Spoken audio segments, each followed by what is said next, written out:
Okay, in this presentation we are going to be looking at confidence intervals as a random sample of size 49, which just as a remark we know to be 7 squared, from a normal distribution gives a 99% confidence interval for the population mean as 30 to 50. Okay, so the lower bound is 30, the upper bound is 50. So essentially what we're asked to do here, it's a straightforward enough question really, determine a 95% confidence interval for the population mean based on this information. So basically, the first thing that we have to spot here is that we're talking about a population mean. So essentially, the point estimate here is the sample mean, which is 40. So it's halfway between the two. Okay, so it's the halfway point here between 30 and 50. So it's 40. Okay, now the margin of error is 10, which is actually half of the range of these two. So it's 40 plus or minus 10. Okay, will give us 30 and 50.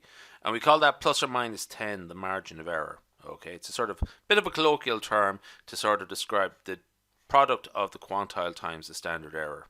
Okay, now for a 99% confidence interval, or a CI confidence interval, we know that the quantile is 2.576. Okay, so the standard error therefore is going to be calculated as follows. It is 10 divided by 2.576, okay, which is 3.88. I probably should be a little bit clearer about this. Essentially, the margin of error is 10, and that is the product of the quantile times the standard error. So that is essentially just divide both sides by the quantile, okay?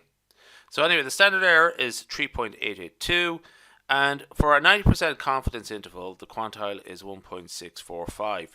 Now, actually, something I should just remark upon. I'm not going to sort of deal with it too much in this instance, but where are these quantiles are coming from, because the same numbers pop up again and again in confidence intervals. So you will sort of get to know them after a while.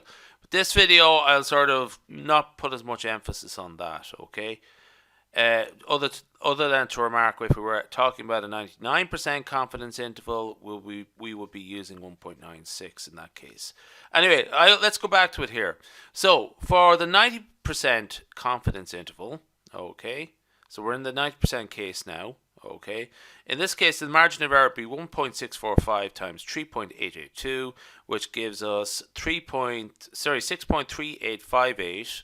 Okay, so the 90% confidence interval now is we still have the same sample mean, 40, but the margin of error is now much narrower. Okay, 6.3859. Okay, 58 or 58, actually 9, I think was the closer number. So what we would do there is just essentially add and subtract.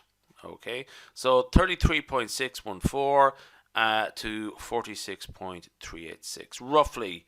Okay. And okay, actually I think that'd be 5.9. Sorry, my rounding errors are a little bit off, but you should get numbers close to that. Okay, now we're not actually asked this here, but I just added an extra question here. What if suppose we were asked what the standard the sample standard deviation was? So essentially just take this calculation a little bit further. Okay, this is the quantile, and that's the margin of error here. Sorry, that's the standard error. And together they're the margin of error, and that's equal to 10. So essentially what we do is just divide